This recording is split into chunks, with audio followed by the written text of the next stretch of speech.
Well, I welcome all of you at a distance who are now joining the over 175 here in the high Rockies of Colorado gathered with the messenger for this encampment. This is our last broadcast of this encampment, and we're going to be going into the reality of the worldwide community, which is this community of students and advocates and those serving and contributing to the larger awakening of knowledge in the human family and the receiving of a revelation in the world at this time. We're going to hear from Marshall. We're going to hear from the Source, the Angelic Assembly. So this is our time to gather as one community in the world and to hear from the messenger and the Source regarding what this community is for, what its purpose is, what its direction is, where it's going into the deep future, and how we all are to play a part as students and advocates and givers within this community so that this community, the worldwide community, can support the larger emergence of knowledge in the human family. The larger emergence of a greater intelligence in the world as it faces unbelievable challenges and thresholds. The overall focus of our time together in these 5 to 6 days here and in our times with you from afar was determined by Marshall, and it was moving forward with knowledge, the message, and the messenger into a new world reality. And to that end, this revelation, the worldwide community of God's new message, was given in 2014 after decades of an evolution, you know. We're grateful that it came. It provides us a focus and a framework and understanding for moving forward together into uncertain times. So it's a tremendous gift. And it was a tremendous service to Marshall, to the society, that this revelation was given. So we're tremendously grateful to the Angelic Assembly for their compassion and wisdom in knowing how needed this revelation was. Yes. It's been a long time in the coming, this community. Patricia and I just wanted to reflect briefly upon the sweep, the overall sweep of time that has already been lived, that has brought us into this present moment way up here. In the early days, in the early 1980s, it was just Marshall undergoing this mysterious preparation and training and proving ground to be ultimately the one to receive the greater community teachings and then ultimately to be the messenger for the world and to receive a message for the whole world. Yeah. And while that was occurring, departures were ensuing for us, those few of us that were to find him in those early years. We were well on our way, having, for myself, I can only say, journeyed almost a full decade, 10 years in search of something, never knowing it was someone, you know, but the critical life-breaking departure took place while Marshall was undergoing his process of revelation. So you can see this, you know, the new message speaks of the sacred rendezvous. And who knows all the unseen forces that are there to assist us as we make that journey. Incredibly important. And I know that I can't fully take credit for having found Marshall. There were too many hints, inferences, and pressure gradients for pushing me on, and so something happened somewhere that literally snapped my life, just snapped it. It was just time to go now, even though there was a pressure building, but something happened. That something was Marshall and his initiation, I feel. Mm. So, yeah. It's almost as if there was this anchor way out in the future And some few were connected to that future anchor, but they were way out in the field of life. And yet it was pulling, pulling, pulling. And they were looking in other directions, trying to go in other directions, and it was pulling, pulling, pulling them into the future.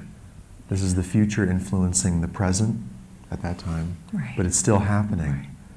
There's an anchor way out over the horizon line still, and it's found you.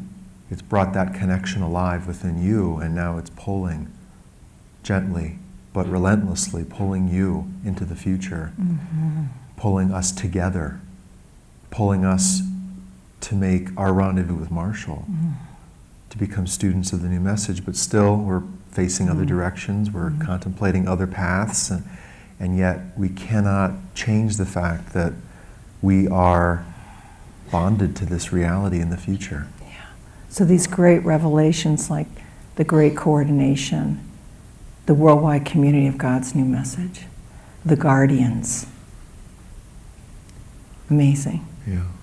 In case we didn't quite comprehend what we're doing and why we're doing it, these revelations were given. These revelations were given. So in the early days, it was Marshall, and then it was Marshall and Patricia, and then it was Marshall, Patricia, and I. Not in my present form. It was in a much smaller, squishier form. And then Darlene joined our family, and several other students who are here in the room today, soon thereafter. And then for many years, it held more or less at that level of Marshall and a few assistants. Marshall, his family, and just a few. And it took many, many, many years for it to grow beyond that. To grow beyond that. And then, in the more recent times, it's begun to open and grow more exponentially. But there was a long journey, a long, dry, tiring journey before this time to bring it into this time. So this community was seeded long ago with Marshall, who is the seed of community. And it took such a long time for that seed to germinate and to become a tree, the true tree that it is and is meant to be, and that it is now becoming because you are all here. People of many different situations, circumstances. You speak many different languages from all over the world. And that's part of the plan of the Creator, which is that this message for the world would reach every kind of person in the world, who would then become its students, its first early recipients, and they would help the message reach every kind of person in the world, reaching out into the world. And this is one of the great purposes of the worldwide community, is to enable this message to reach out with its pure communication, with its pure pathway, so that that can be received by many, many different kinds of people over hundreds and hundreds of years. Yeah.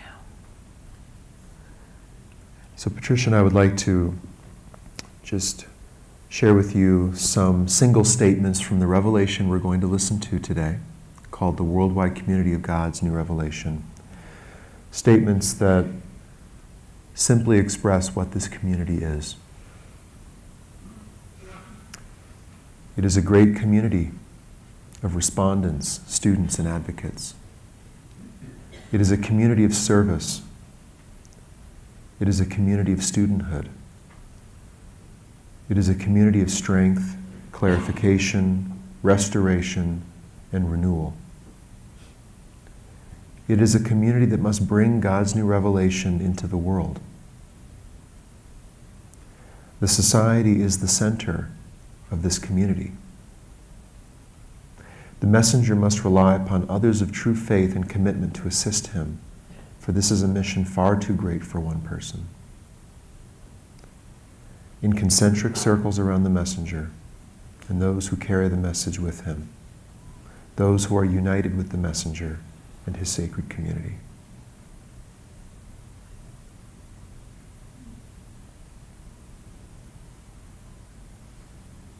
So as you listen to this revelation, allow yourself to step back behind some of the beliefs and assumptions you may have about community, because that's a pretty loaded word for all of us, right? We all have ideas about what community should be, how it should feel, how we would fit in. And this is a different kind of community. It's really a mission-based community, which means it has a goal, it has a direction, it has certain ordering principles, it has certain levels of participation to meet those goals, to serve those different goals. And it is not the kind of community that you typically see in the world. So let's be with that, within ourselves. Question those assumptions, step back from them. Can we really hear this revelation and hear what it is telling us about the nature of this community? So it's a time for perhaps realization regarding what community is in the new message context. So let's listen to this revelation together.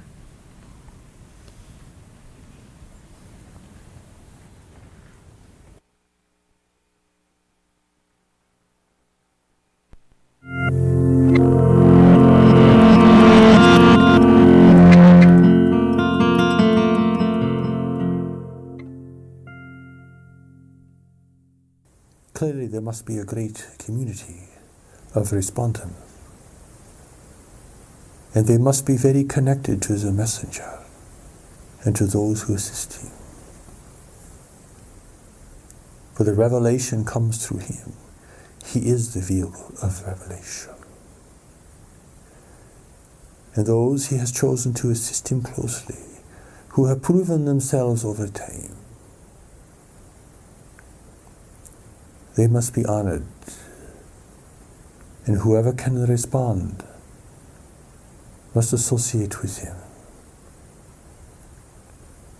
This is not something that you can take upon yourself to present or to teach or to express, for that is hazardous. It is out of keeping with the purpose and the meaning of the revelation. It is your relationship with the messenger and with his sacred community that will be your anchor in this world, that will be the center of the wheel, that will be the lighthouse upon the stormy seas.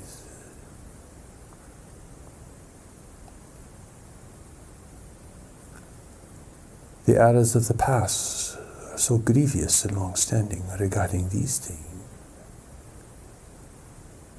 because people did not stay with the original community. They did not stay with the messenger and those whom he has appointed.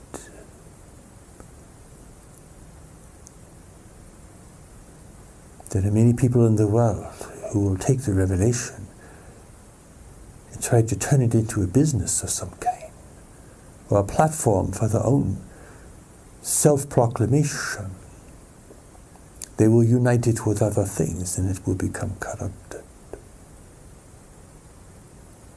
They will choose perhaps only parts of it that they identify with and neglect the rest.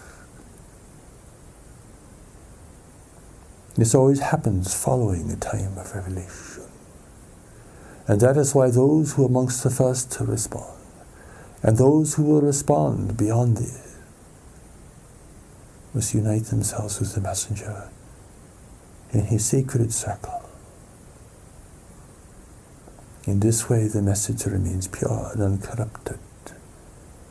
It is not used for selfish purposes, or for political purposes, or in some kind of attempt to unite it with other religions. But that would be a betrayal, you see.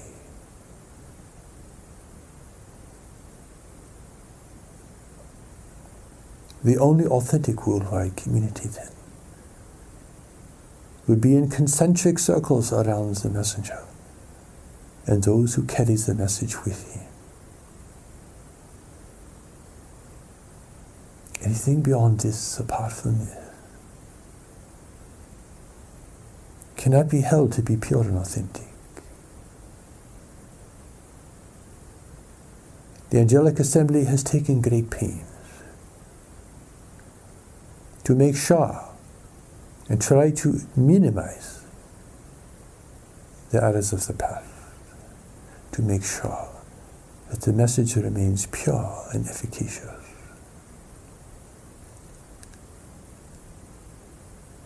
That is why the pathway has been given. That is why the words have been given. That is why the books have been given and the recordings have been given. And even the voice of revelation, which has never been presented before. So that this does not become corrupted and diffracted and stolen and misused.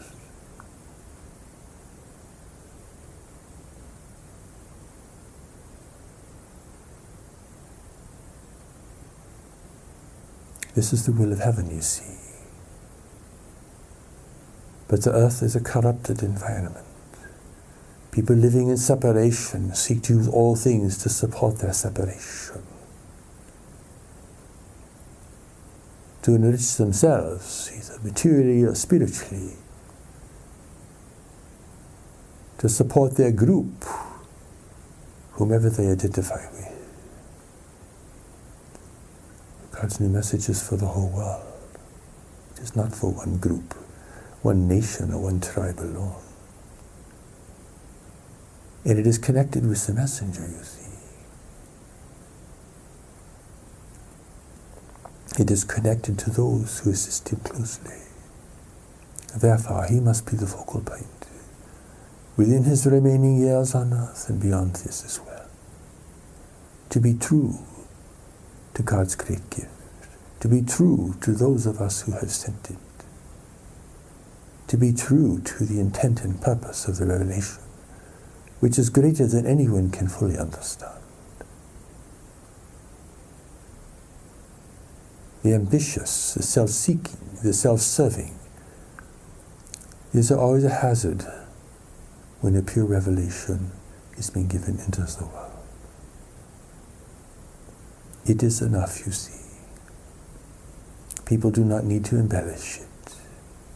People do not need to add on to it or alter it in any way.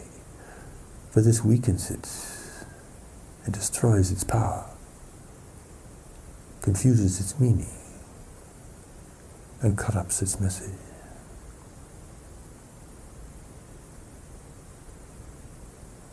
When we speak of a worldwide community, then, we are speaking of those who are united with the messenger and his sacred community. It is not merely the message they must receive. It is the messenger and those who will carry on his work beyond his life. For they are all one. You cannot really have one without the other and really be able to receive the blessings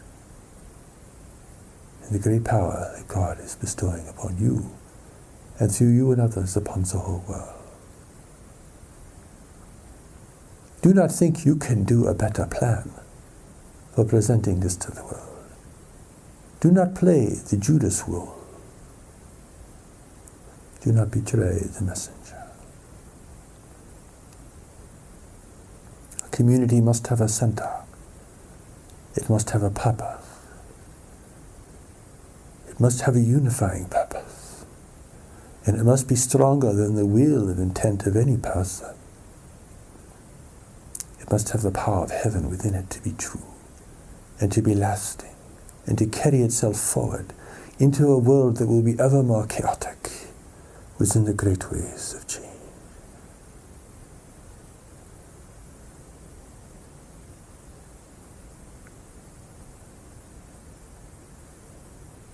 To be part of this community is to give your mind and heart to this, to the messenger, the message, and those who will carry on his message with his blessings and approval. Already plans are being laid to safeguard the revelation beyond his life. He has given the power and the responsibility of this to the society that has joined around him, has pledged and proven themselves around him. This must be respected as the center and the source of the revelation. But be very clear, beyond the messenger's life, there will be nothing added to the revelation. The seal of the prophets will close behind him, and heaven will have nothing more to say. It will be up to the fidelity and the wisdom and the union of people to carry this forward in the tradition in which it was given, directed by the community that has supported it all these many years. In this way, the message remains pure in a world that is so impure. It remains uncorrupted in a world that is corrupted. Those who hold it in its pure form will be the antidote to those who steal it and try to do things with it for their own purposes and to their own end.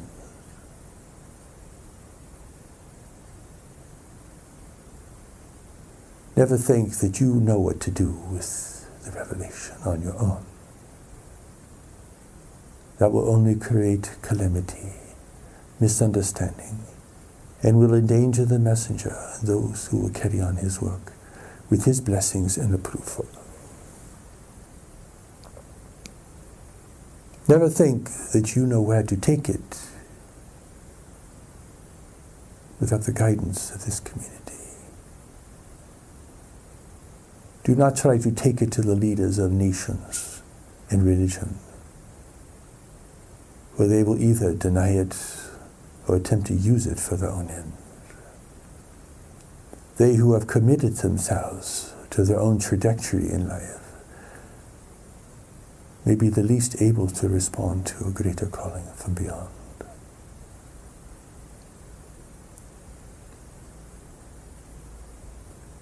Do not call yourself a teacher of the new revelation unless you have been appointed that role by the society who has gathered around the messenger and who carries on his work with his approval and with his authority.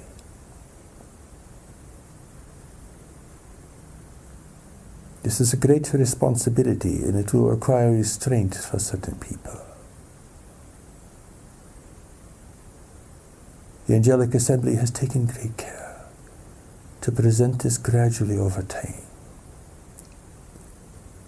building its foundation, building its core community, calling those who are destined to be a part of it to come and to build a new life around it. Not all of them have been able to succeed in this, but that has been their calling and is their calling. And it will be the calling for others as well.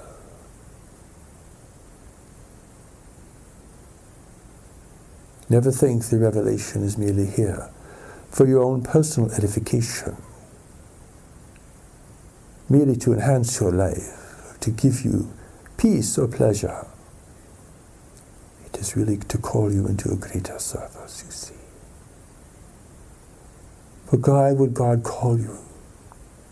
Only to have you continue to be adrift in a world of fantasy, terror, and denial. You are being freed for a purpose. This is the purpose. If you are truly being called, then you are being called into service. And it is through this service, within this service, that your greater relationships will emerge. And your true redemption will take place as you proceed.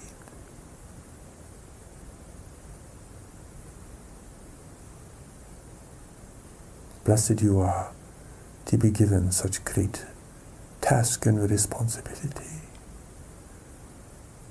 Perhaps at this moment you cannot see what an immense gift this is to you in your life, and what it will mean for others who will learn through you and will benefit from the great service that you will give to this. Words cannot express how important this is, what it will mean for your life.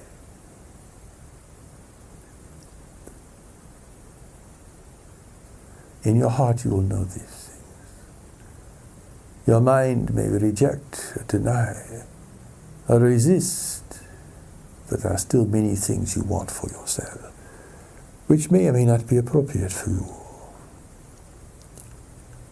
But if you are truly honest, then you have to take the steps to knowledge and to prepare yourself for a greater service and involvement in the world. All along, this is what we have meant when we speak of a higher purpose. It's been called into a new kind of life, guided by greater powers in service to greater powers. The powers that have sent you into the world for this purpose. But all great truths have hazards because they can be misinterpreted, misapplied and misused, or wedded with other things of little or no value. So great care must be brought here.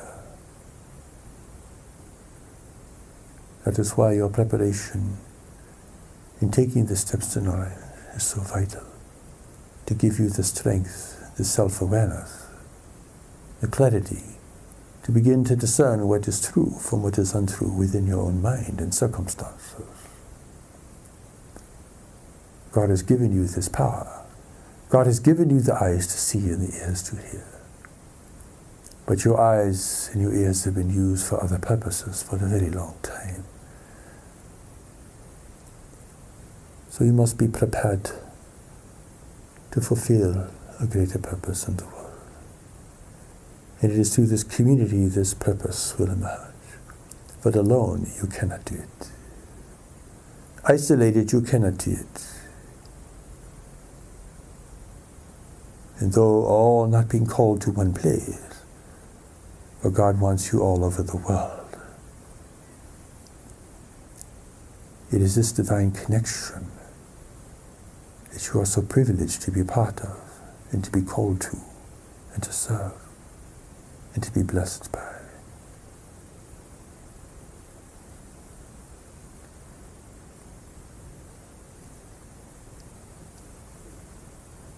To understand what we are saying to you today, you must have a very clear understanding of what community means.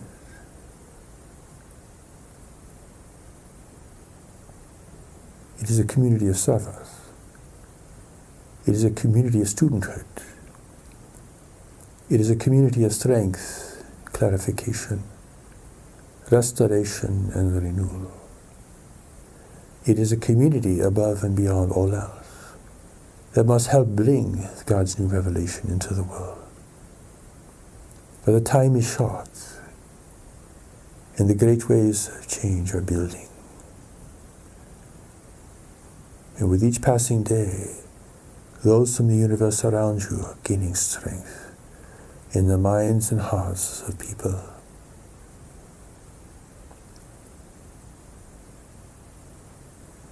There is no time to delay now. You have delayed long enough.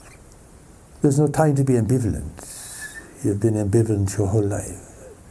There is no time to wrestle with yourself endlessly, for the truth is with you. You do not need to do grand and spectacular things, for the service required is very simple. What is important is that you can maintain it and carry it forward. And be true to it, so that it can rest upon you.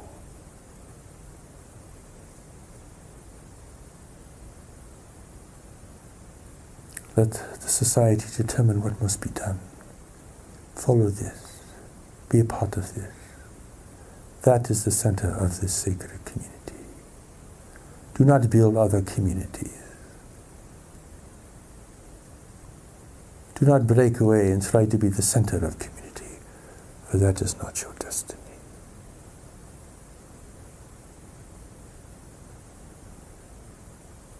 There are so many hazards at the early stages of bringing something of this magnitude into a divided and corrupted world. There are so many hazards. It is a delicate situation, and success is not assured. It depends on who responds and what they're able to give, their understanding and their commitment.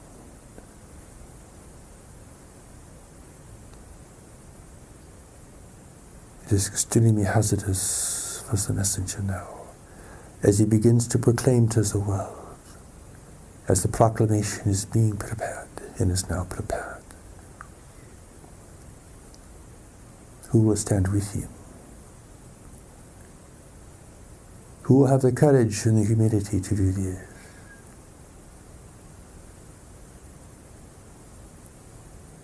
Everyone will be tested, of course, but it's just the nature of the situation.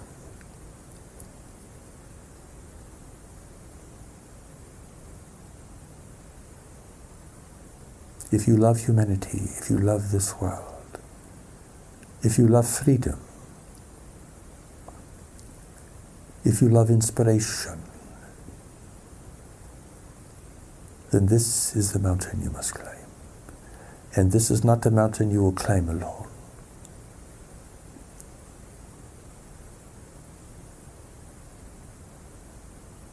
All things that are impure within you, all things that are troubled or divisive within you, will be shed along the way. For you cannot go in two directions at once. And the worldwide community has so much to do. It will pull everyone forward. That does not mean that you can escape your own self-development, for that is one of your pillars of strength. But it does mean that you are assuming greater responsibilities. In the spirit of service and humility.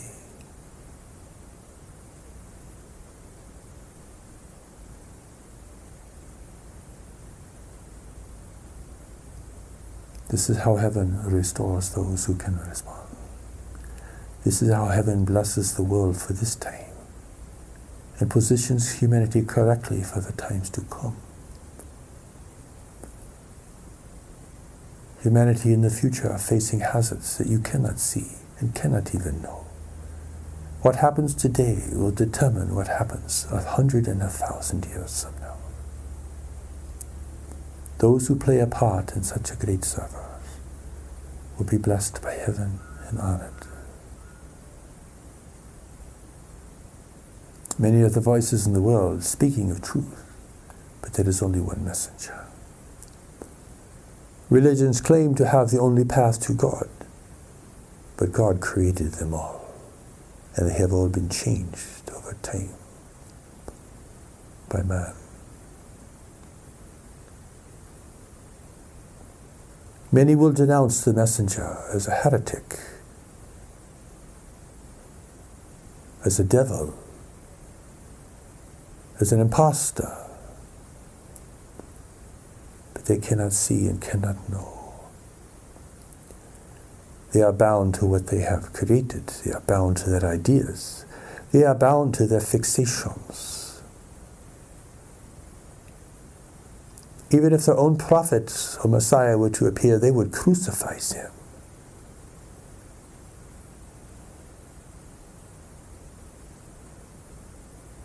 Thinking that they were impostors. Heaven understands these things. Humanity is confused.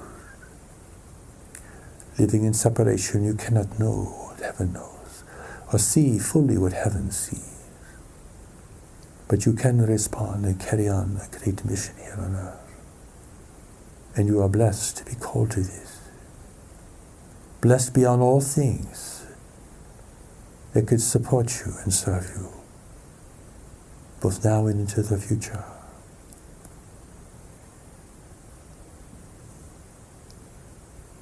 The messenger is a humble man, but he is an older man, and his health is not that strong. He must rely upon others of true faith and commitment to assist him, for this is a mission far too great for one person. It will require the participation of many, many people. Even at this moment, there are millions waiting to receive God's new revelation. How will you find them? How will you reach them in time? How will you give them the gift that can liberate their minds and their hearts and provide a pathway out of the jungle of their circumstances? This is the work, not of you alone, but of you united with the messenger, under his guidance and the guidance of heaven through him. This is the blessing upon you. This is the great promise for humanity.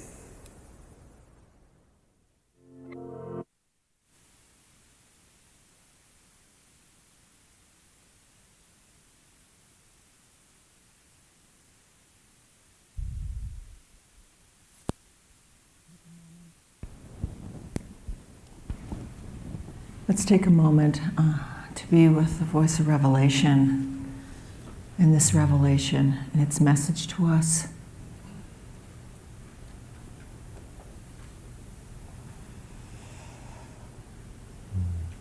Just take note of how you feel at this moment after hearing this, seeing these words.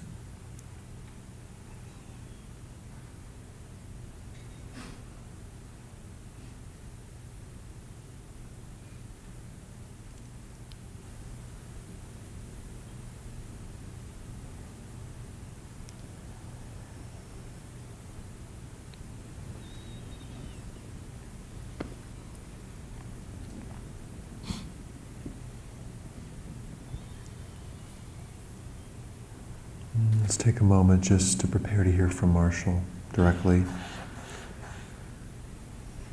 Marshall will be speaking to us who are the early community of this revelation and to those of the future who will be part of this community in the times to come.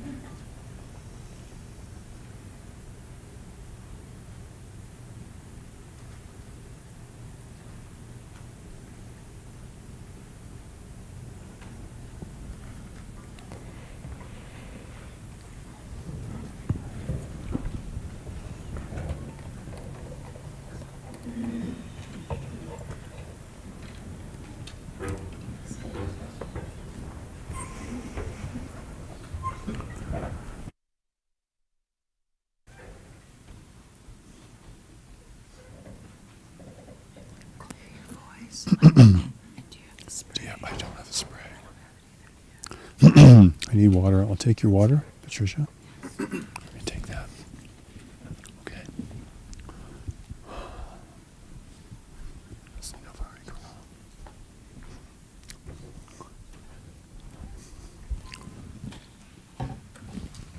Can you set this up for me?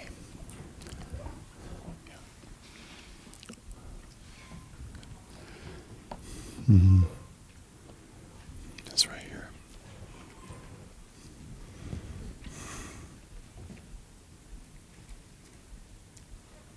May the blessing be with us, and may we be with the blessing. God has spoken again for the restoration of the world, for the protection and the advancement of humanity, and for the fulfillment of those who can respond in simplicity and humility, leaving behind their complex and confused lives, lives of many purposes, lives of conflicting intentions and persuasions, into a greater stream of strength and purpose that lives within you and lives within all people. I have come into the world to set in motion something very needed and important. To bring the will of heaven here and to present to you the voice of revelation. Such a voice that spoke to the Jesus, the Buddha, and the Muhammad, but which for obvious reasons could never be heard until now.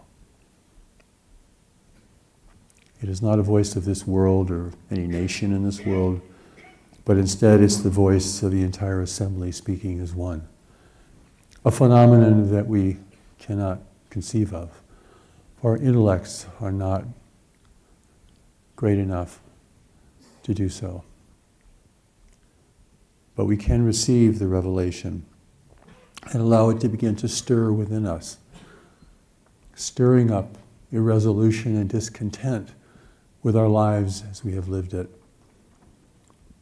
bringing us into a greater recognition, an honest recognition of our current circumstances and the need for restoration for ourselves and for the world around us, which every day is becoming more fractured and chaotic and impacted by forces that most people, do not recognize and understand. I've initiated a process in the individual, a return to knowledge, a deep evaluation, reevaluation of your life, where you've been, where you are, and perhaps a general idea of where you might need to go to prepare you to take the next step, which may have been waiting for you for so long. I'm here to provide a preparation for the great waves of change that are coming upon the world, that are striking the world ever more ferociously as we proceed, destroying the lives of so many people. Yet the world sleeps unaware, preoccupied with its own internal problems and goals and conflicts. For the new message of God coming into the world to be protected, a worldwide community really had to be established. And that is something that I recognized even at the very beginning. For as the revelation was just beginning to emerge, it was like so big. And I knew, what could one person do with this? It was kind of overwhelming from the beginning, actually, for me. So I was to be responsible for this. This would be the beginning directive of my whole life. And the new message teaches that alone we can do nothing. Alone we can do nothing. And that was clearly evident to me regarding what was in my presence and the presence that had come upon me and what it was giving me to do, even at the very outset. It didn't tell me what it was all about. It didn't tell me the outcome. I had to wait 19 years for it to tell me what it was all about. 19 years. Mostly working in obscurity to receive the revelation sufficiently before it could even begin to be presented.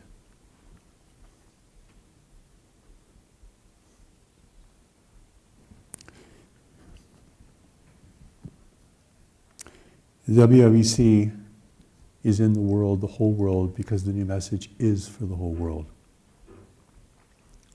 I know many of you who are beginning to respond may feel very alone, even alone in your country. And I'm sensitive to this, and I honor you for taking on this challenge of perhaps being an outpost where you live. But even as we speak, others are discovering the new message through the efforts the society and many of you have given to support its dissemination in the world, both through personal engagement and through the opportunities we have through media in the world. We don't know how many people are responding. I don't know how many people are responding. Certainly larger than those who have assembled here, who recognize they are part of something moving in the world now. So I'm always very sensitive about the word community because it evokes a lot of expectations and ideas and images in the minds of people. And so the revelation we just heard gives us a greater definition of what community means. But there's more that I feel I need to say. First, I will say that community is not people withdrawing from the world to go live together in some kind of secluded state, an experiment that rarely is successful. First and foremost, the community at its foundation is to support the development of those who have gathered. Not to give them comfort and bliss, but to help them bring their lives into order and prepare themselves at some point to be a part of a greater service in the world, which represents the yearning of our own souls, beyond the preoccupations of our minds. It is to speak to people beyond cultural boundaries, national boundaries, religious boundaries, all boundaries, for all who can respond. For I tell you that those who respond were instructed to do so before they came into this world.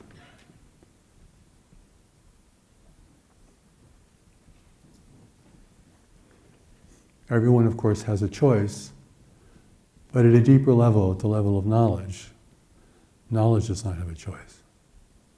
That's what makes it so powerful. That's what makes it immune to corruption.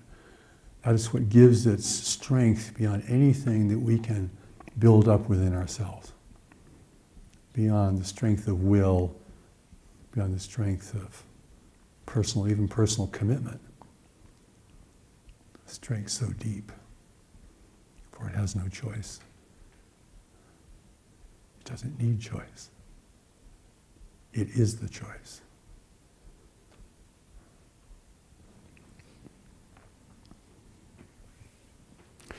So the community has also been gathered to help me and those who are close to me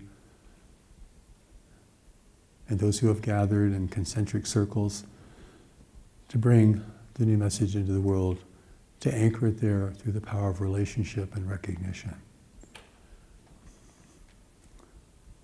We're seeking not to find everyone, because that's not necessary. The world is never changed by everyone, but by those who have gathered with a greater commitment and allegiance to something more powerful, something more beneficial, something greater than what concerns and preoccupies most people. So what is this worldwide community? Really, it's not what we usually think of. It represents people living and working all over the world, being engaged in the revelation, learning it, living it, finding ways of naturally and appropriately sharing it with others. And all the while being prepared to be a part of something beyond themselves, of which they're naturally designed to do. But it takes quite a while to realize that you have this natural design. And it takes a real sorting out of your life, of what's true, what's untrue, what's known, and what's merely assumed. The things we have invested in our past that must be set aside or are no longer meaningful or appropriate. We've already built lives by the time we find this. So what parts of those lives can go forward with us? Requires a deep evaluation and a lot of sorting out to be done. And this takes time. So before you can rush out and do all the things that the new message says are going to be important for the world, you have to come back to your life and bring your life into greater clarity and order. And a great deal of the new message is dedicated to assist you in doing just that. Before you can give, you must receive. Before you can be strong, you must have stability underneath you as an individual, and stability within you as an individual.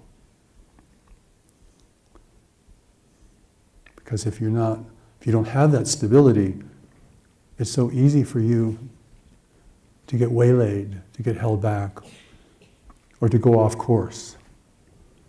Because of those things within you you've never examined, they can take you off course. They need to be special. They need to be validated. They need to make your separation work. When in fact, it doesn't work for anyone. It's an experiment. Heaven knows this, of course, and that's why there's no hell and damnation. You can't.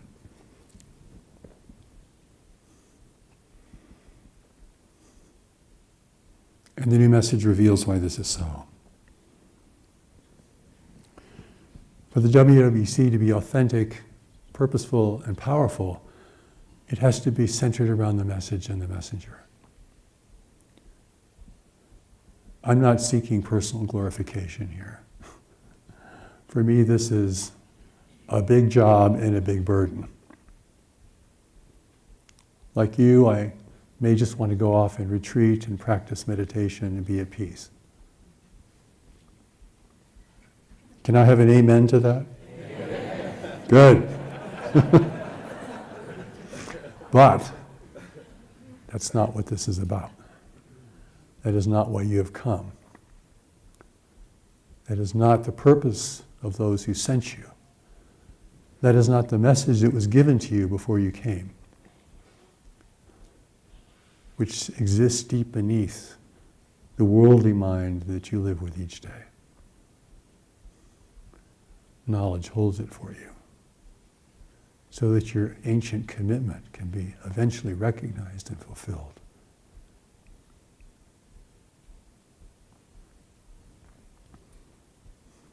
This is how God will guide you through the power of knowledge. But to be guided, you must be willing to change your life. And so the first purpose of the revelation is to be unburdened by those things that can only hold you back, that can only steal your life force and energy from you, that can only ground you down. And most of this is internal, because many people in the world have no freedom of movement, but they can still become saints of the revelation.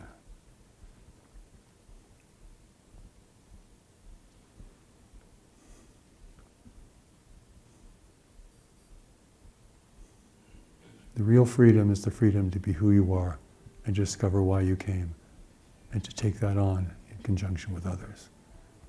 There's no heroic individual journey here.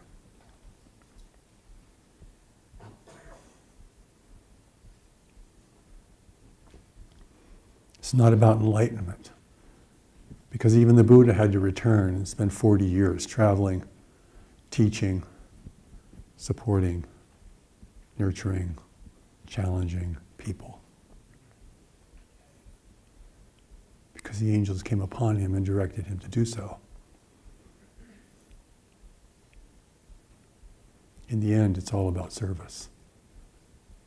What you do, what you serve, why you serve. The WWC then must be centered around the message and the messenger. They are sufficient.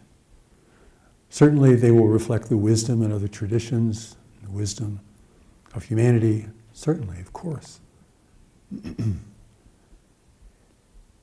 But to be able to be focused on this must be the center line of your life.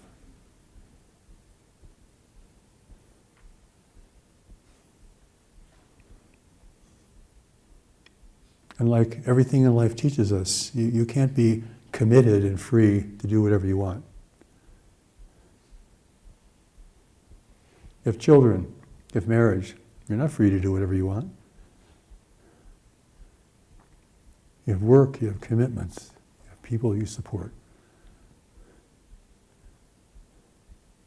If those commitments are true, if they are real and genuine, then they take away an outer freedom and give you a greater inner freedom and bring your life into balance and harmony. A freedom that is so rare in the world, it's just amazing. Freedom beyond this is just the freedom to wander and be chaotic, to live a haphazard life. You know what it feels like to live a haphazard life. Can I have an amen? Amen. All right. As the Revelation told us, the Revelation, the worldwide community of God's new message that we just listened to, community must have a center, it must have a purpose, it must have a unifying purpose. Unifying means it isn't everyone's personal purpose all kind of thrown into a soup. Because that would not be a very edible soup. God is giving us purpose, higher purpose.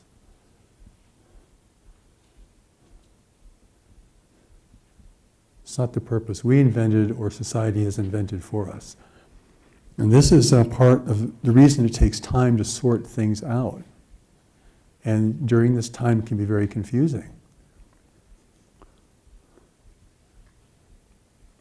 But the new message gives you a pathway out of the jungle of confusion.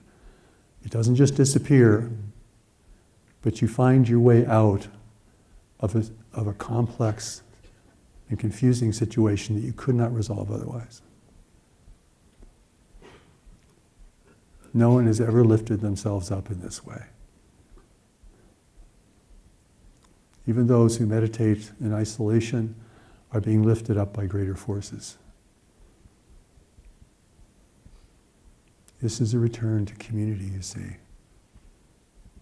to relationship, to life. A journey out of isolation, a journey out of attempting to fulfill yourself or to be solely self-determined. A journey out of manipulation and oppression, whether it be external or internal. Only God knows how to do this.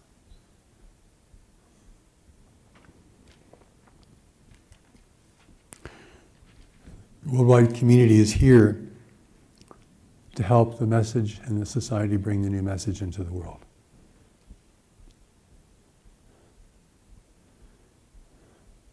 It's not here to teach peace or happiness or personal resolution or any number of kinds of associated things, even if they're very beneficial, outside of this context.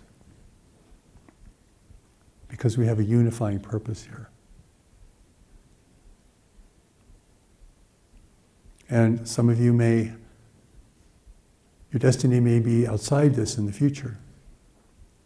But while you're here, I ask this to be your unifying purpose.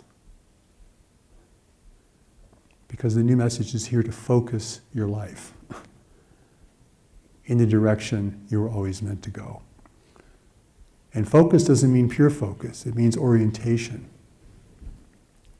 Which mountain are you really here to climb? Is it that mountain, or those mountains? You could try each mountain to see which one seems right, but your life would be over before you ever discovered it. Community is here, as I said before, to help the messenger and the society and all those who are involved to anchor the new message into the world. So while you're developing your life and getting clear about your own real intentions in life, sorting things out, you're also engaged in service. Because service only to yourself is part of the environment from which all mental illness arises.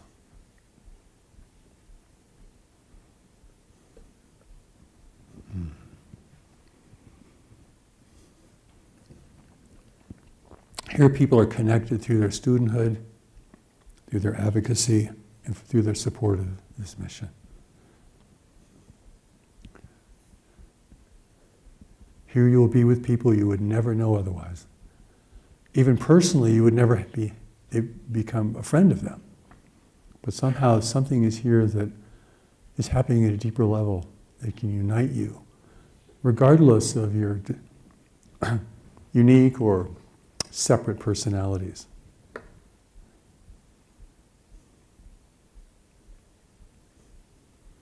Here, there's no one to worship. Because worship is what people do to give away power and responsibility to the messenger or to some other major figure, because they themselves do not want to take on the journey themselves. Hiding behind the scriptures. Thinking God is their errand boy. God's going to do this for me. God's going to do that for me. And I don't need to do anything. God's just taking care of my life, right? Have you seen this before? Here. Okay. Yeah, I mean, this is spiritual welfare, and there's no spiritual welfare in the new message. But when I say to become strong, it doesn't mean you become a super person. So don't go from one extreme to the other. We're looking for the center line here, of functionality. The new message says this is not about perfection, it's about functionality. Can you carry on, in coordination with other people, some real and basic tasks that are within your ability to carry on?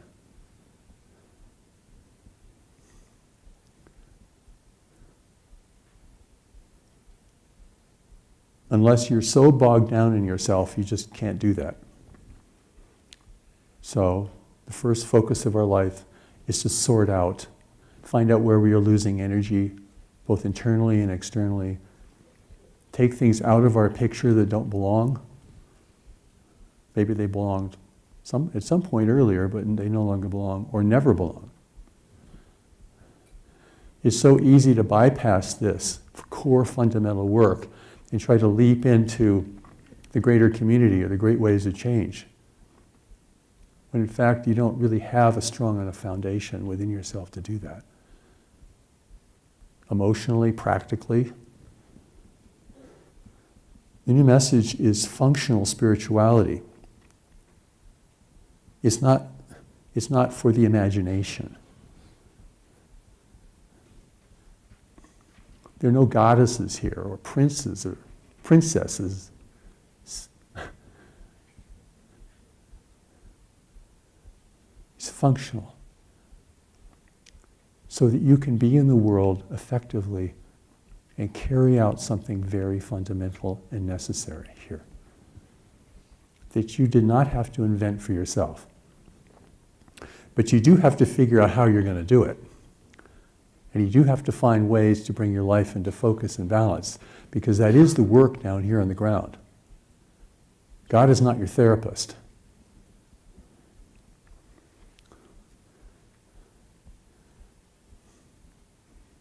God does not do errands for you. If you fail, you fail. It's unfortunate, particularly for those who sent you into the world, who, boy, lots been invested in this person, and they're sinking.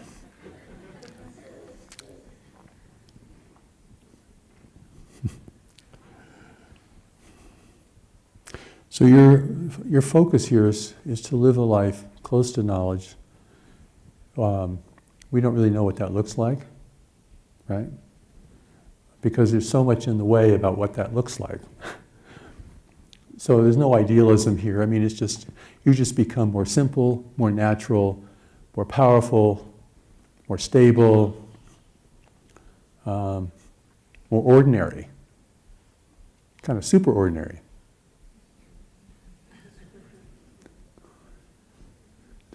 Doesn't sound very exciting, does it?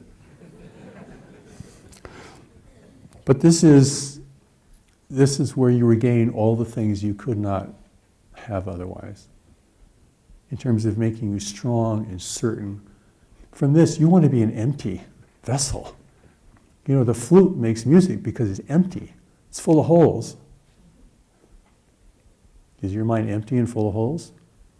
Or is it a solid block of wood that keeps using as a hammer? So part of us needs to be empty and open. Part of our understanding needs to be full of holes, because our understanding is always incomplete and will never be complete as long as we're here on earth. It's only whether it can serve what we're here to do. Maybe a scholar can drown as well as a fool, and I don't want you to drown.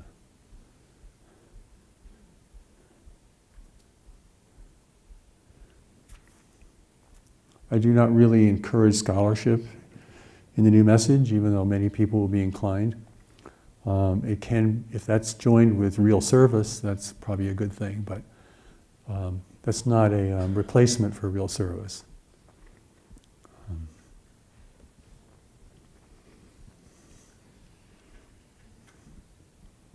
It's just too much to do. You can't spend the rest of your life trying to understand. It's like, what? The new message discourages that from the beginning. It says, you're never going to understand it all. And you're never even going to understand who you are. You're just going to become who you are. And one day you're going to say, wow.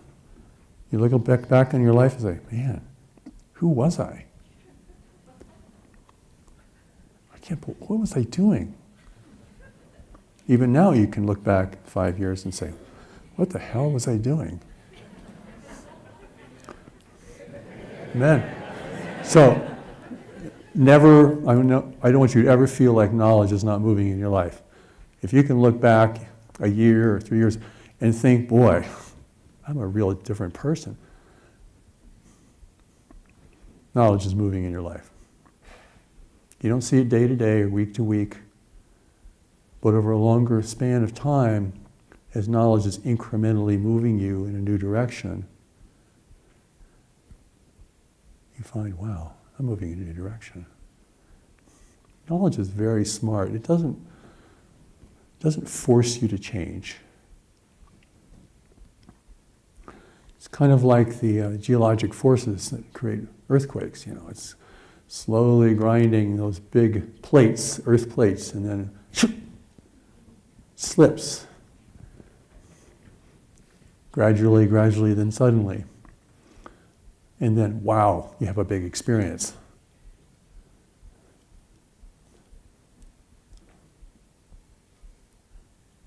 So knowledge is not here to blow up your life. It's here to safely take you to a new platform in your life. And it knows that you're fragile. Even those guys of you out there are like, you're still pretty fragile. I mean, if knowledge really pushed you, you may fall apart. So, there's great wisdom and compassion happening at this level. So for me, I really require stability and fidelity at the center. I know everyone is struggling with certain things. I know everyone goes through times and moments of feeling really unstable and confused. Certainly. Your whole life is changing. How could it be otherwise? You know, it's like the trapeze. You know, there's a moment when you have no trapeze, right? You just let go of that one and you're reaching out for the next one. Except it isn't momentary. It can go on for weeks and months of being in suspended animation. Not because you're failing, just because you're at a time when you just don't have an anchor to the past. Which is exactly what is meant to happen. For you to have an anchor to the future. So I need and require stability, functional stability, and fidelity at the center. to do my job. I can't spend all my time correcting the people around me or pulling them out of, the hole they keep falling into, or reminding them of why they're there.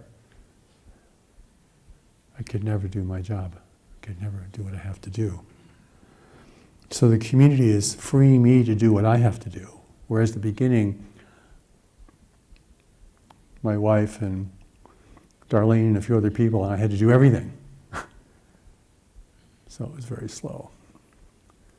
Very, very slow. I want you to be very clear that to be called, I know being called is one of those terms that gets used very superficially or inappropriately, but here, in this arena, being called means you're being called into service and to prepare to be in service, and not to assume that you're ready to be in service on a large level.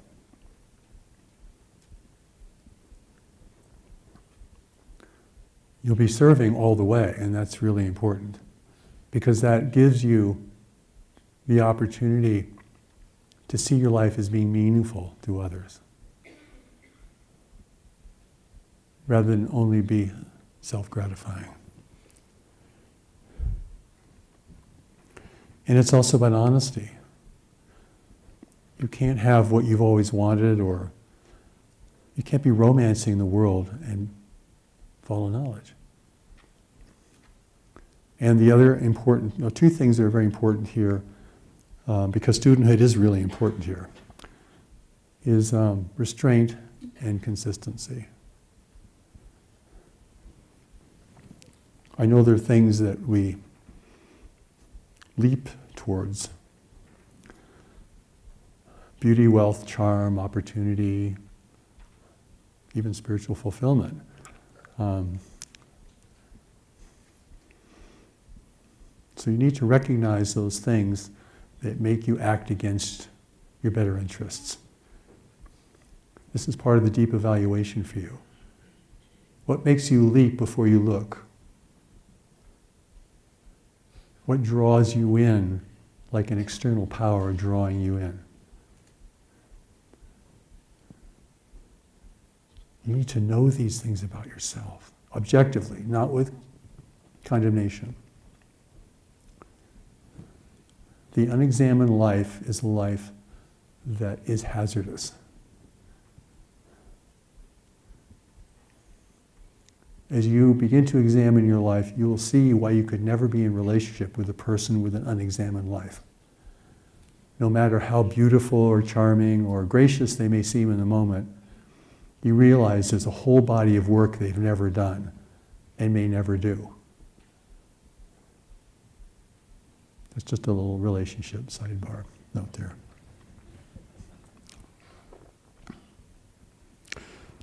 So the role of the society, I want to talk about the society for a minute. The society are those individuals who have gathered around me and over the course of time have really dedicated their service and their life to this mission with me. I did not force that commitment upon them. I just allowed it to take its own shape, and I could give it clarification when necessary, but this is a natural emergence within them, and they've been able to demonstrate that over time. Even when they go through difficult or confusing times in their life, they're able to maintain this service, which is a lesson for everybody, because it doesn't matter what you go through down here on earth. In the end, it matters what you do, what you serve, why you serve. The new message keeps saying in these different revelations, when you leave this world, you return to your spiritual family, and they ask you, did you accomplish your task? Not, what was the journey like for you? No, there's no time for that. It was like, did you do what you set out to do? And in that moment, without a personal mind to fog your awareness, it's like, obviously, you know what that was, you know if it happened or didn't happen, and so forth. So the society are people who I have to hold as my inner circle. Should something happen and everyone runs away, I can count on them. Actually, I count on more than them. But they will stay with me through hell and high water.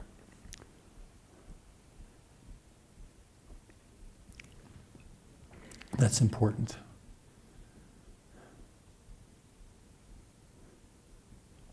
And the former messengers often did not have a community that committed or informed to support them. So, I don't want to have to die for you to get who I am.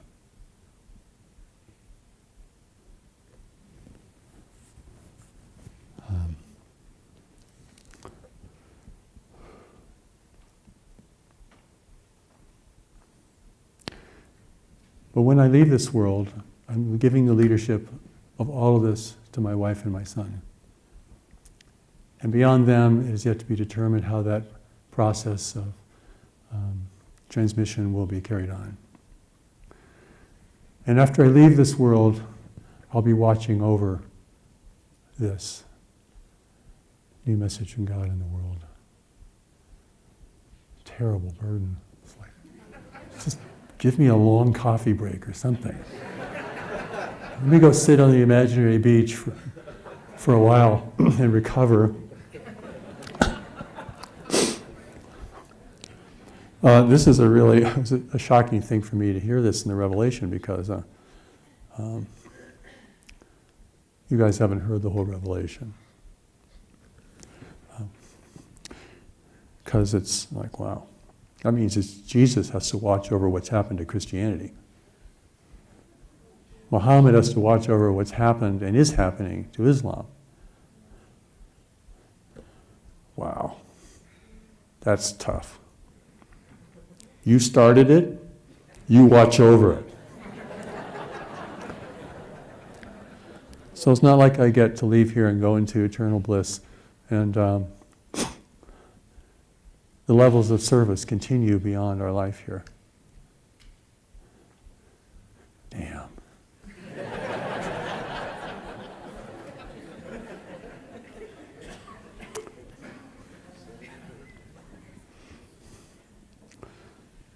So I'd like to talk about teachers and teaching. Make this very clear. The role of the teacher in the new message is to provide clarification, correction, and instruction on how to learn and live the new message. The primary teacher is the revelation, and that is why it is so big and has so many resources in it for you. When you're facing something really difficult or even surmountable, go there first. There's a lot there. More than you've probably ever read already. 900 revelations, 50 books. They're not all been presented yet because we haven't had time or resource to do that. I do not encourage self-styled teachers.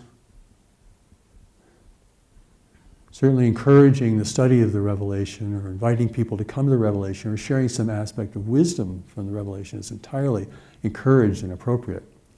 But to begin to take on students, like I'm going to guide this person, I'm going to become their counselor, their beacon, that is not appropriate.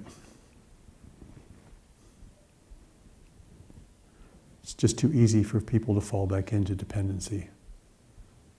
And here the new message is trying to take them out of dependency, to become independent, and then from independency to become interdependent. The 3 stages of development that are described in the wisdom books. If you're dependent, you can't jump to interdependence, because it will just be dependence.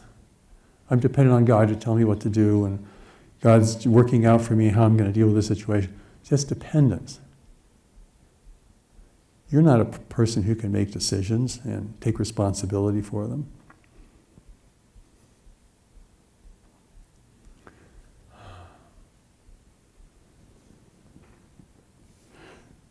Formal teaching resides within the model of the levels of participation that the society has created. So for me to feel that someone is ready to be a teacher means I've seen them come through those levels of participation, which gives me some assurance that they know what this is that they're supporting, what this teaching teaches, and what the pathway really looks like. Otherwise, I have no idea. Somebody's just in love with some part of the new revelation and wants to go out and teach it. This ambition about teaching is very strong out there. And yet there are very few real teachers in the world, in any discipline. The masters are hidden. They're not out there with big neon signs. Their arts are secret and meant for the serious student only. Not the people who are going to play with something and use up their time. So there's a need for teaching in the world, yes, but the revelation contains so much teaching for people.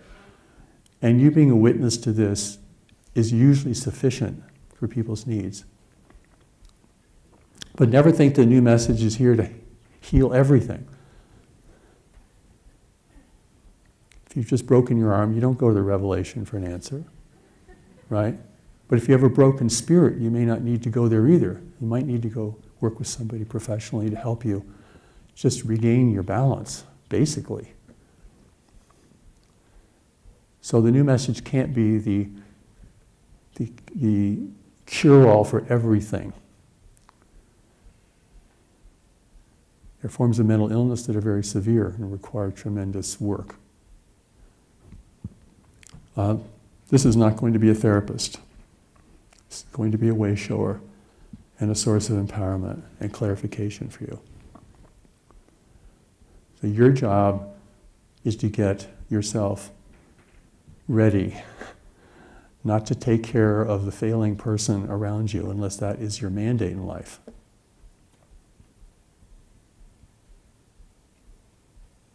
You have to run this race and finish it. To the person who's falling by the wayside in the race, comfort them momentarily, but get up and keep going. That's what heaven wants you to do. Even if it goes in the face of your moral imperative, that is what heaven wants you to do. It's not self-serving, not in this way. It's not selfish, not in this way.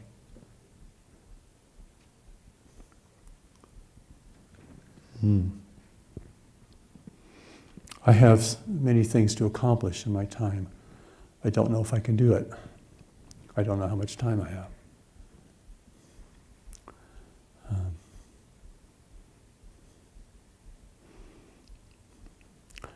My disease is considered curative, but at a very low percentage. Even though I'm healthier than most people, basically, and have all the benefits of true love and meaning and relationship in my life, I'm still in a risky situation. So one of my tasks is to finish the compilation of the one book, which is pretty daunting. And if I'm unable to do that, I'm going to give it to Patricia and Reed, with the assistance of Darlene and some other people to help me finish that. And I know I can't really die because I'm booked, okay? But I can still die. So I have a trilogy or an epic thing was given, initiated me many years ago, and I'm trying to find time to write it and complete it, which will illustrate life in the universe in ways that the new message cannot. Through a great story that has to do with ultimately how the greater community way of knowledge came to Earth. So it's amazing because I've been away from it, like I've been working on it throughout this year, even through my treatment, And it's like, when I last worked on this was 2014, and the story picks right up. So the rolling tape has been put within me. I just have to write it. And it's pretty big, so it will take me time to do that. And that's something I really do have to finish, because no one else can finish it. It's important for you to know that the new message emphasizes this, that future messengers will come far in the distance.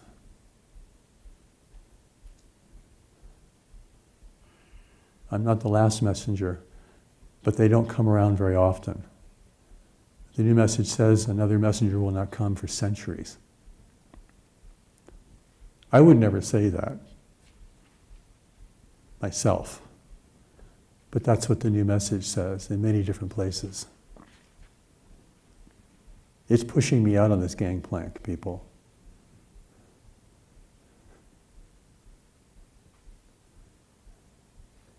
But it would feel wrong to be anywhere else. And so the new message also talks about the messengers, and it talks about where the messengers come from and the succession of the messengers and how different they are, how different their messages are, because what the world could hear 2,500 years ago is not what the world needs to hear today. And how God is portrayed 2,000 years ago is not how God needs to be portrayed. You have to always see that the earlier revelations were given in their time. In times there was no notion of personal freedom, like people didn't even know what that was. No notion of social advancement, there was no social advancement. There was no notion of personal mobility, there was no personal mobility unless you're a merchant going from one city back and forth to another. I mean, some people did wander, but they were considered to be eccentric, as you will be considered to be eccentric.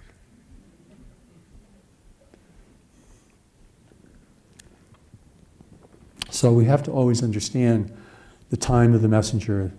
These are individuals who had to be in that time. The message had to speak and be effective in that time. The way of knowledge has always been taught, but only in very secret environments to select individuals. But now the whole world needs to know. And great necessity, great crisis, great challenge is bringing that into the world. Don't worry about the odds. It always looks impossible at the beginning, just like any great endeavor.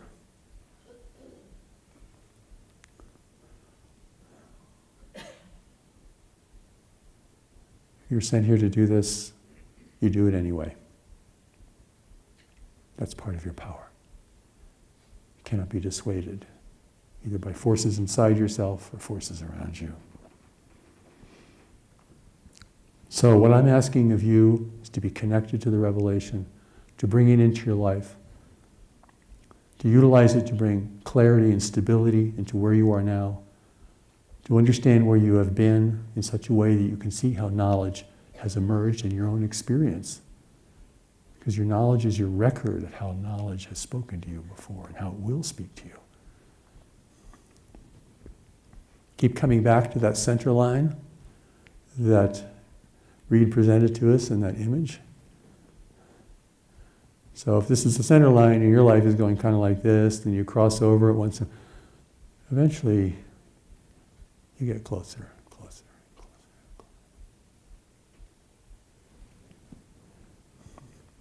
closer. I need you to personally and practically support the new message. We've been operating on very thin resources for such a long time. That's limited what we've been able to do, and it continues to be that as this mission gets bigger and more costly and more challenging to us. Share the message with others, even without mentioning it. People present to you a need or a wisdom, and there's something that comes to mind from revelation, share that with them. If they seem receptive, you can say where it comes from, but you may not even need to do that. Give them what they need. That's also the new message working in the world, that its wisdom can flow out without controversy. And I ask you to move with me and walk with me as I go forward. What I'm about to do next is to go out and to present myself as the messenger. Very dangerous. If that will enable the new message to reach who it needs to reach, I'm willing to do that. I certainly have no desire to do that personally, but who cares about that? That is where I'm going. Through broadcast, through the WWC, through all of the outreach efforts that are undergoing in the society. And I encourage you to participate in those efforts if you can, depending on what's happening in your life.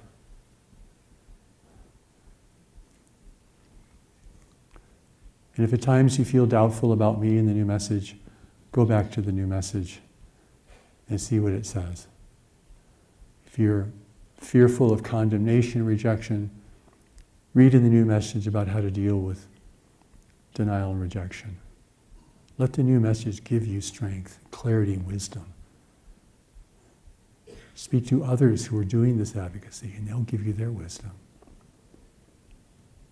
This is not only a knowledge training, but a wisdom training, because wisdom must be learned. Knowledge is in you already and must be discovered, but wisdom must be built. No one ever became wise by accident. You're building wisdom now, as well as strength, certainty, and direction. And I bless you for doing this. Nasina Varikra.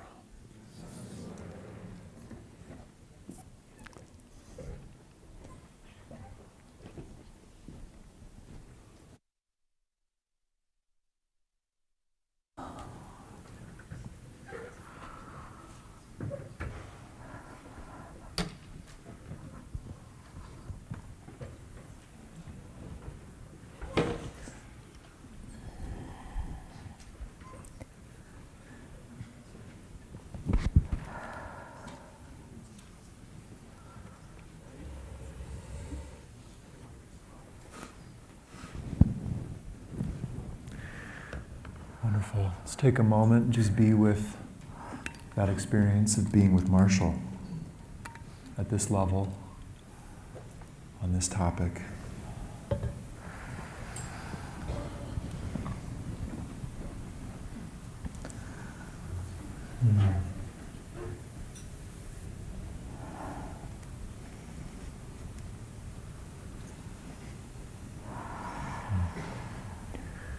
For those at a distance, I want to share that image I shared yesterday with those at the encampment, since you wouldn't know what Marshall was referring to. I can put this image up here. An image that came to mind for me as I looked at the expressions of different students and of my own life.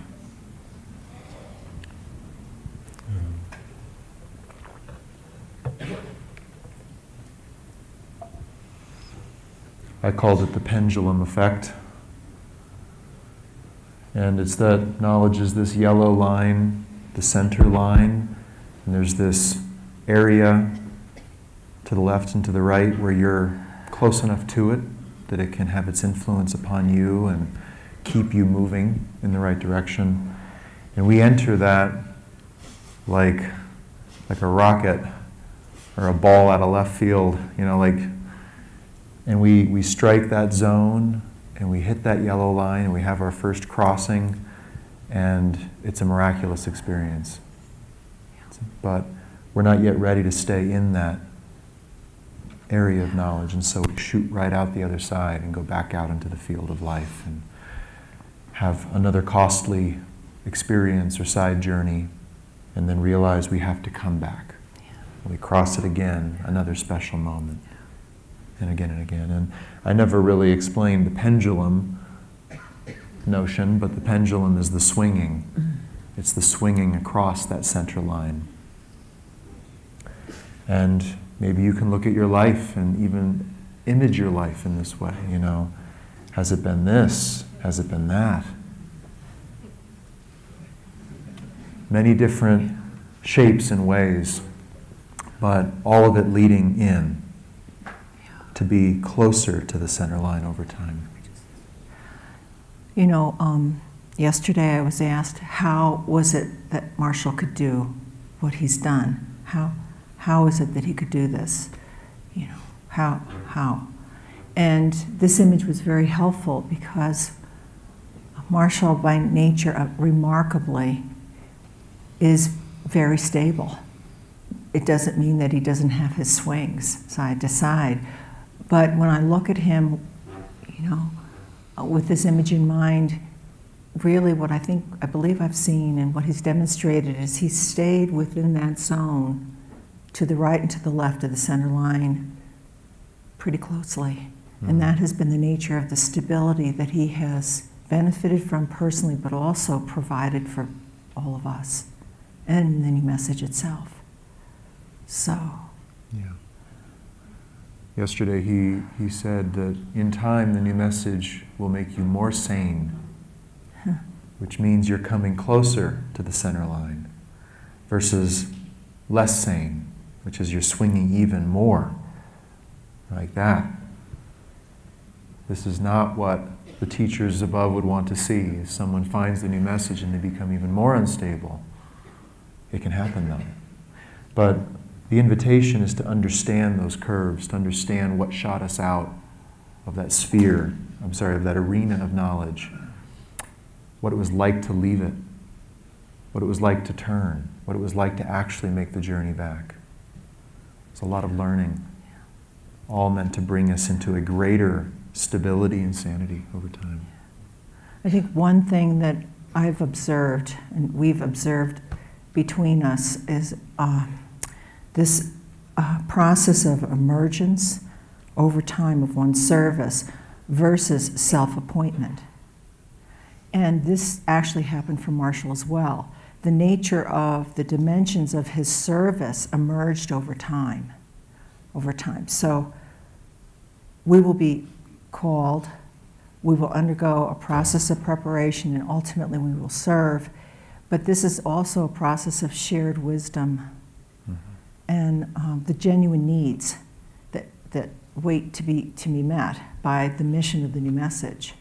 So who has that patience, you know, for their service to emerge? This has happened in every circumstance, every situation with regard to the key people who have assisted Marshall. Their service began very humbly. They didn't know, we didn't know, and as time went on, as our skills developed, and sometimes we had to stretch even there, you know, to provide what was needed. But it was joint and collective wisdom between us to see what was needed and how to proceed, and so that's been remarkable. No self-appointment, declarations. This is mine to do. It just emerged. Mm-hmm. Yeah. Mm. This image that I'll show next, this is the image of the encampment. And as I heard the revelation in Marshall this morning, I thought of the words concentric circles, realized these are concentric diamonds, and just how close that image is to this. And as I thought of this image, just sitting over here in this chair, listening to Marshall,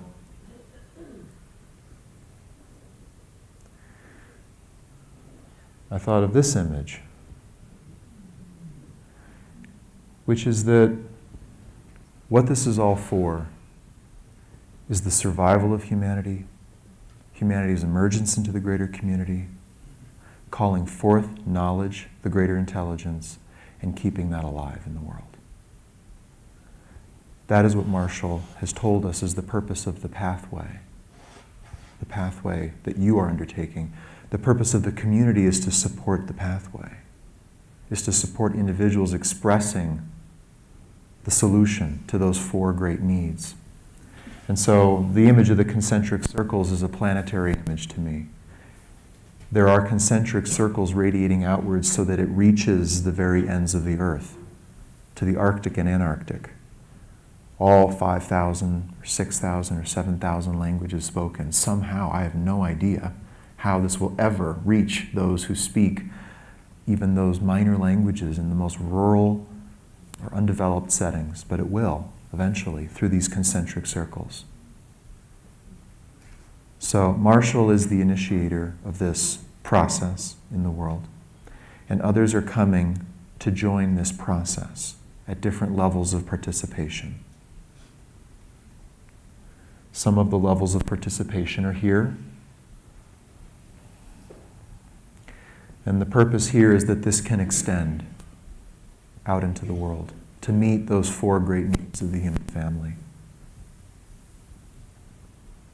So I just wanted to share that image with you all.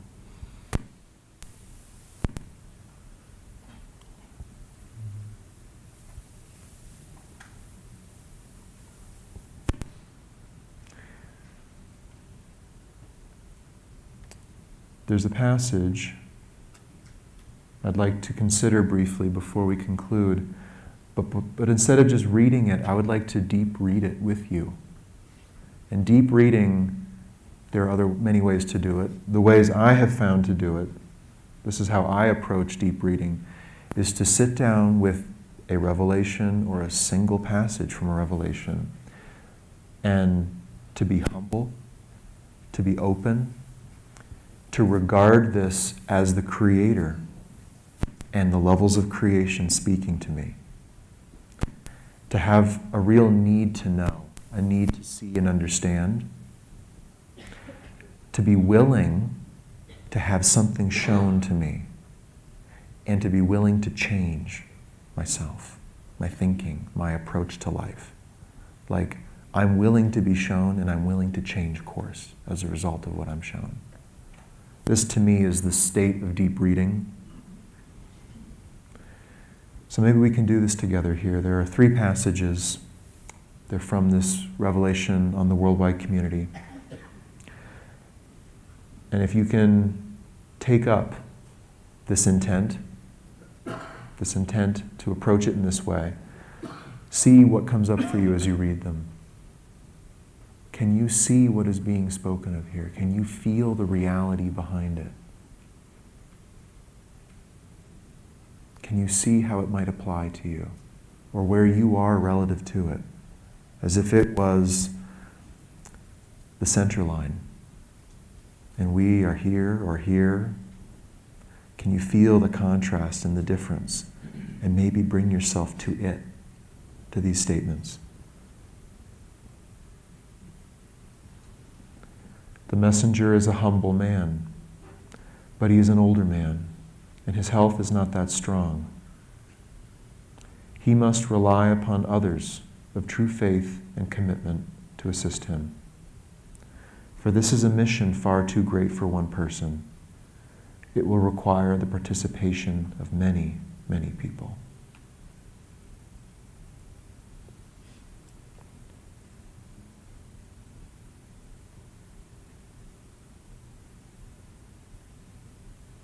Take a moment to just see into this. Feel the reality behind these words.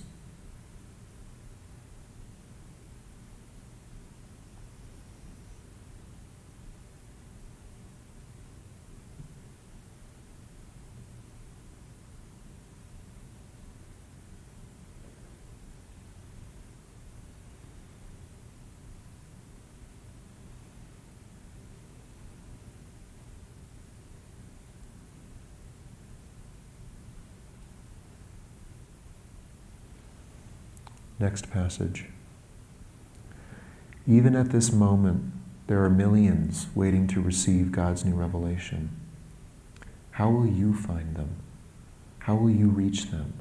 How will you give them the gift that can liberate their minds and their hearts and provide a pathway out of the jungle of their circumstances?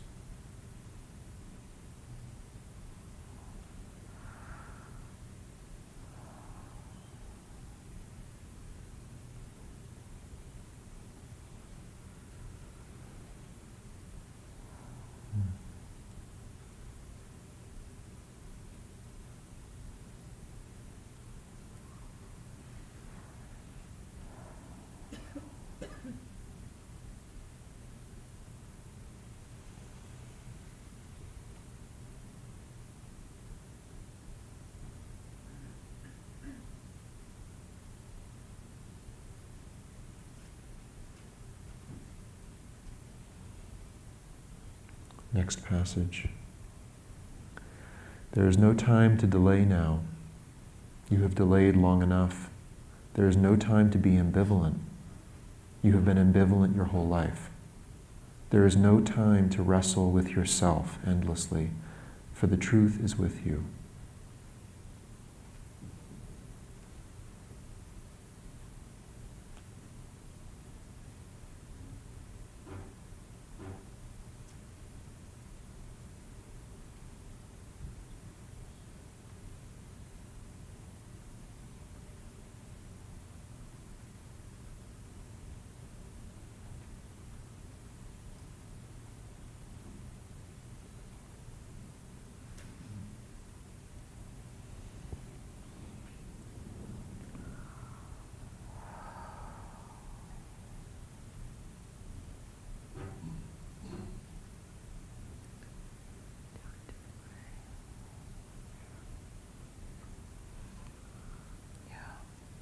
If you are truly being called, then you are being called into service.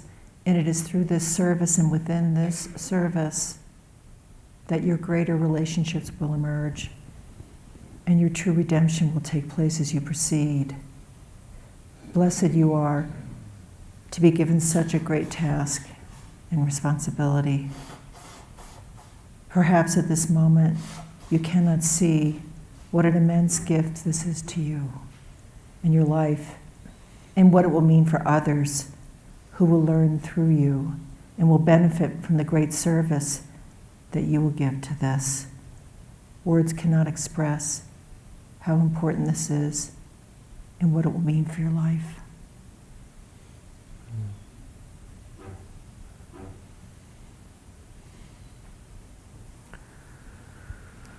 So, opportunities,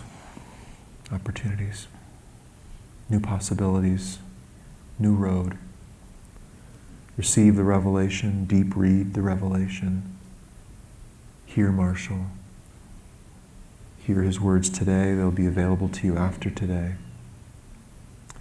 This is where we're going together. It has immense importance for the future of the world.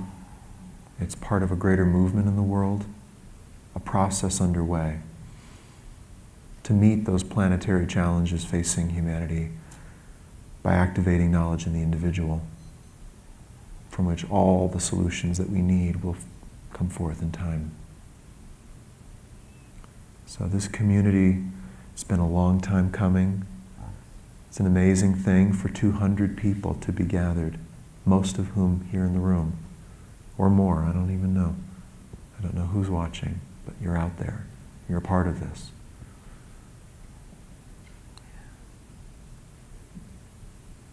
So we have so much work to do together. So many important steps to take just to bring this to the awareness of those who need to find it. That basic thing. It's not so complex. It's quite simple. It's connected to the one great truth that stands behind this revelation, the need of this time in the world. And to hear that there are millions waiting to find this is perfectly natural. And we will be the ones to find them, to reach them, to give this to them. And with that, who knows what will happen? It's going to be quite amazing what will happen in the lives of people.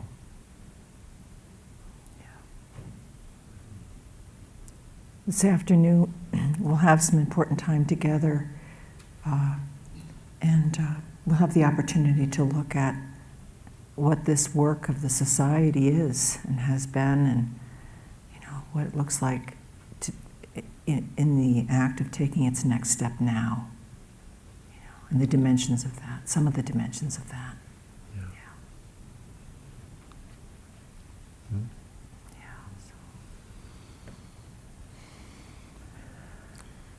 Good. Well, thank you all for joining us at a distance. We know who you are. We know your names. We'll put them on the screens here, the chat, so we can know that you are with us. And the encampment will carry on. So thank you all for joining us.